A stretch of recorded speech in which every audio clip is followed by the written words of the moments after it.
Hi everyone, thank you so much for joining me today.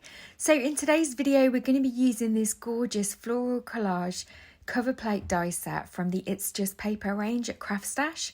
This is from the Celebrate Blossoms collection and we're going to be using it today with some biodegradable glitter from Wow. Now I have a selection of glitters that I plan to use today. That first one is Anemone. Then I have two paler pink colours, Shrimp and Lobster. And then I've got Hammerhead, which is a beautiful silver glitter. And this is a great way of extending your use out of your cover plate dies and also using up that glitter that we tend to have in our stash and we're not sure what to do with. And this card has come about a little bit by accident today. So I wanted to die cut the cover plate die with its frame with some double-sided adhesive on the back. But I accidentally placed the die the wrong way round and ended up with the double-sided adhesive on the front. So I thought, well, what can I do with that? Now you could definitely use foil or gilding flakes here, but I really wanted to use some of my glitter today. So that's what we're going to do. So I've got my non-stick mat and I've already added some Nuvo Deluxe glue to the mat and I've got a sponge. This is actually just a piece of bath sponge. You could use any kind of sponge. That's just all I had to hand. And I'm just dipping it in the glue and adding it to the back of all of the intricate bits of this die.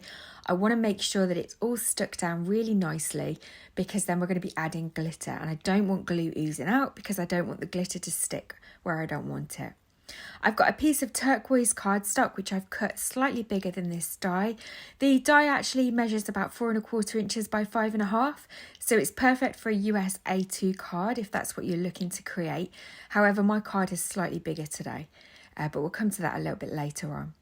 Once that's all stuck down, I'm then going to go ahead and remove the backing tape for the double-sided adhesive so that all of the front of this die is now sticky and ready for us to apply the glitter to it. So the first glitter colour that I'm using is Anemone. This is this lovely deep purple with hints of green in it. And I'm just using a paintbrush to kind of move the glitter around. I've got a metal spoon that I'm using to take the glitter out of the pot with. And then the paintbrush is literally just moving the glitter around. I really want to try and be selective as to where I get the purple glitter. I just want it to be on the flowers. And so that's why I'm doing it like this. Of course, if you just wanted to use one colour of glitter on the whole panel, then you could just tip it all over it. And then tip off the excess. But if you want a more controlled application of the glitter, then using a paintbrush like this is absolutely fine to do. So once I've kind of covered all of the flowers, I'm then going to go ahead and tip off the excess onto a scrap of white paper. And I'm just literally flipping it over so that the glitter doesn't kind of trickle down the card. I'm not looking for perfection, but I really just want to control where this glitter goes. So once I've covered all of those flowers with the Anemone glitter, I can go ahead and tip the excess back into the pot. And then I'm going to go ahead and add some of the Hammerhead glitter to some of the foliage. Now, because the flowers are covered, it's a little bit easier to control where the silver glitter is going to go. So that's why I'm just tipping it on here and then popping the excess back in the pot. And then finally, I'm going to add a little bit of Lobster to the remaining areas. I ended up not using the shrimp glitter. I just used the 3 colours and then I'm just burnishing it in with my finger. Now, because this is biodegradable glitter, it is not static like normal glitter. And that is one of the reasons why I find this so easy to work with. As you can see, my hands have got no glitter on and where it's all burnished in, you've got that lovely shine. So if you're usually put off using glitter because of the static and the mess that you get in, I definitely recommend trying the Wow Earth sparkles. And because they're biodegradable and non-plastic, then of course it's a win-win. So I'm just going to use my paper trimmer just to trim off some of the excess so that we've got a nice border to work with. It is a little bit sticky using my paper trimmer here, but it's absolutely fine. It cuts through it, no problem. And then I'm going to go ahead and bring in my A2 nesting rectangle dies. These are from CraftStash and every other die has got some stitched borders, so they're really a great addition to your stash. But I'm just going to pick out a couple that are going to fit around the edge of that cover plate die so that we can cut a nice border. So I end up using the largest die and then the one under that.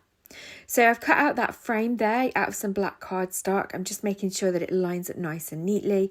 I do end up needing to just trim a little bit extra off around the edges, so I brought in my bigger trimmer just to do that, just to make it a little bit easier.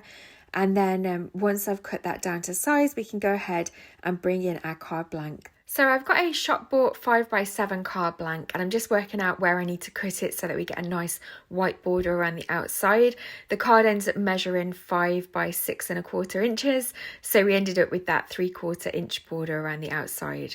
I'm just adding some Collage glue to the back of that cover plate panel that we've created, and I'm going to go ahead and stick that down first of all. And then I'm going to use some quick grab glue around the outside of the frame, just adding a very thin layer. And then that way we can go ahead and line that up over the panel, and then that makes sure that we've got a lovely even straight border around the outside. I'm just using my magnets to hold it down in place while the glue dries, and then I'm going to go ahead and just die cut a sentiment.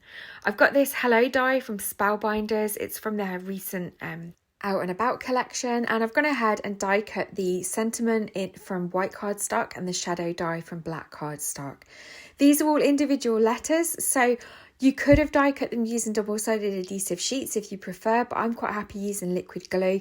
I find it just gives me a little bit of wiggle room when I stick them down to allow me to make sure that they're nice and straight, but you can do whatever works for you. I'm using my reverse tweezers from Sizzix to help me get them into place as well, and I just find that that makes it a whole lot easier. And I really love the font that these dies come in. I've got a few of the other sentiments as well. One that says smile, one that says thank you. And I know Spellbinders have got a really great range of different sentiment dies. So it was a bit of a gap in my stash. So I definitely needed a few more sentiment dies.